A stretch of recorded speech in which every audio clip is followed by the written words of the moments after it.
Oi, gente, tudo bem? Hoje eu venho falar sobre senhorio, que eu peguei gratuito em algum momento que eu não sei quando, porque eu achei a capa bonita. E assim, eu pensei bastante se eu deveria ou não falar sobre esse livro, só que eu só vejo pessoas falando bem dos livros, no BookTok, no Bookstagram, enfim, de absolutamente todo livro, inclusive livros que eu li, eu não achei tudo isso, e as pessoas favoritam como 5 estrelas, como se assim, a história fosse revolucionária, e eu não acho. Então eu decidi fazer o registro dessa leitura, como eu faço de qualquer outra, mesmo que ela tenha me decepcionado um pouco. E a história, ela acompanha a vida da Anne, que ela é uma herdeira podre de rica em um casamento mediano com um homem mais mediano ainda, que ela só aceitou porque ela achou que era o que os pais dela queriam e na verdade eles só queriam que ela fosse feliz e etc. E que o marido dela chegou do dia pra noite pedindo divórcio. Para piorar, ela estava grávida, ela não tinha contado para ele ainda. E ela aceita, só que ela força ele a contar o verdadeiro motivo. E ele diz que ele reencontrou um amor de infância dele, que ele nunca esqueceu e que agora eles estão juntos. Então ela não conta nada pro bebê e se muda para São Francisco. No caso, eles moravam em Chicago, para se afastar de tudo, para focar em si mesma. E lá ela conhece, ela fica amiga instantaneamente da Petra, que é a dona do apartamento que ela está alugando, e pega ódio do irmão dela, que é o Ettore. Um babaca, assim, desde a primeira interação deles, pagando de super protetor, dizendo que ela é uma má influência para a irmã dele. Que a irmã confia demais nas pessoas. Esse comentário, inclusive, é jogado no ar e esse contexto nunca é explicado no livro inteiro. Mas enfim, quando o Ettore percebe que ela é uma pessoa ok, ele pede desculpas, ele fala para eles serem amigos e na interação seguinte ele já diz que eles deviam tirar essa tensão, uma tensão inexistente, e transarem. Só que ela acaba passando mal, ele leva ela para o hospital e ela descobre que ela perdeu o bebê dela.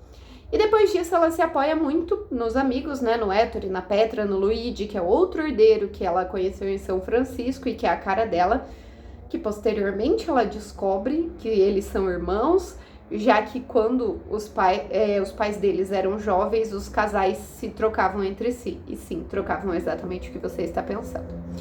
Ela também vai se aproximando do Ettore, e eles meio que começam a ficar juntos, porém ele diz que ele tá apaixonado assim desde o primeiro momento.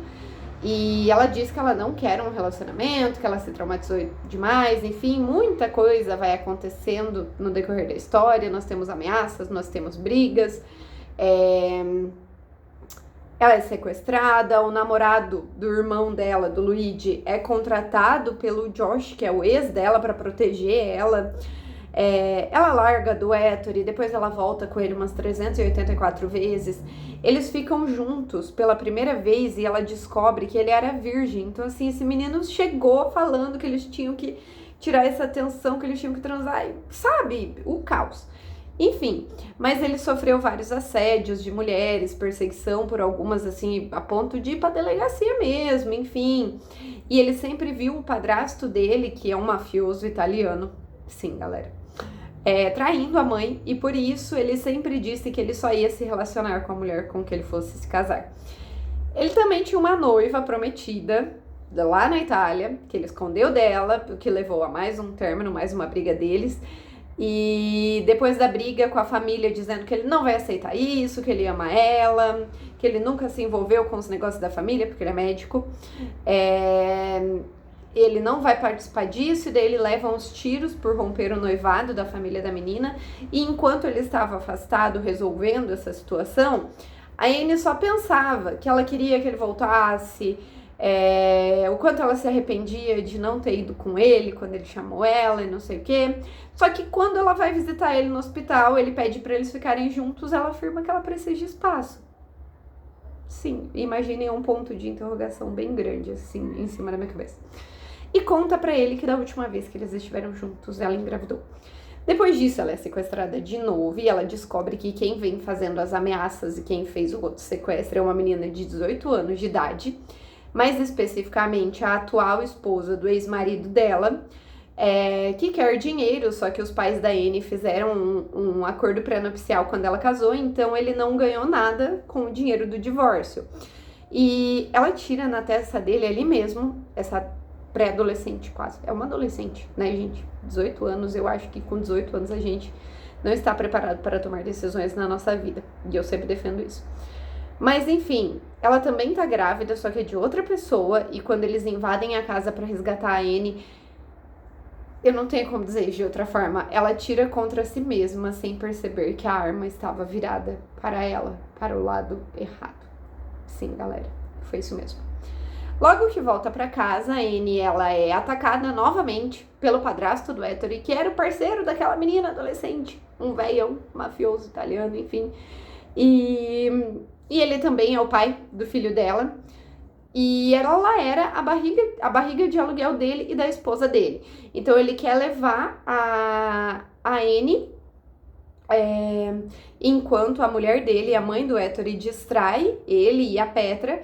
Só que o segurança, que é namorado do irmão dela, enfim, aparece e ajuda ela. E aparentemente ele era um agente do governo trabalhando disfarçado para pegar este grupo, especificamente o padrasto e a mãe do Ettore. Sim. Quando a Anne conta pro Ettore, ele fica do lado da mãe dele, ele manda ela embora, então a Anne vai embora pra, tipo, nunca mais ver ele, volta pra Chicago, e no dia do julgamento ele tenta falar com ela, coisa que ele não tinha feito ainda, né? E ele parece estar arrependido. Durante todo o processo da gravidez, ele aparece nas consultas, ele é presente, mesmo ela, tipo, constantemente afastando ele, né? E ele se muda pra Chicago pra estar perto quando ela precisar e tudo mais, enfim. Só que ela só perdoa ele no dia do parto, depois de toda a família dela, a família essa que disse que ela nunca deveria perdoar o que ele fez, afirmar que ele se redimiu, que ele deve ser perdoado, enfim, incentivar os dois a voltarem, já que ele tem se dedicado, todos merecem perdão e blá blá blá. Basicamente, eu achei que a história tinha muito potencial, tanto que eu li até o final com muitas expectativas de que não fosse ser só isso, mas foi só isso. Só que ela foi mal desenvolvida como um todo, sabe? De escrita mesmo, de maneira geral. Eu acho que faltou uma revisão, uma leitura crítica, porque muita coisa acontecia ao mesmo tempo, uma atrás da outra, com poucas descrições, muitos diálogos, e a gente não conseguia se conectar com os sentimentos e nem com o que tá acontecendo, e até mesmo os diálogos. Às vezes era tipo assim, várias pessoas numa sala, 5, 6 pessoas, e diferentes numa conversa, e depois do travessão tinha ele disse, ele perguntou, ela olhou pra mim. E você não sabia quem era o ele, quem era o ela, porque tinha várias pessoas diferentes conversando ao mesmo tempo, e não dava pra entender quem disse o quê. Tipo assim, não foi uma história ruim, só que eu acredito que se ela fosse revista, se ela fosse mais aprofundada, ela se tornaria muito melhor. Ai, mas você tá indicando esse livro, então? Não, gente, eu compartilho as minhas leituras. Se você leu, achou interessante, se você viu, você achou interessante, você vai ler, senão não. Mas a minha intenção é compartilhar as leituras, e eu tenho estado bem estressada que todo mundo compartilha todos os livros como se eles fossem perfeitos, e não são, tipo, às vezes a gente gosta, às vezes a gente não gosta, às vezes você não se deu bem com aquela história, mas ela é boa, às vezes a história só não é boa. Então é isso, espero que vocês gostem, até mais!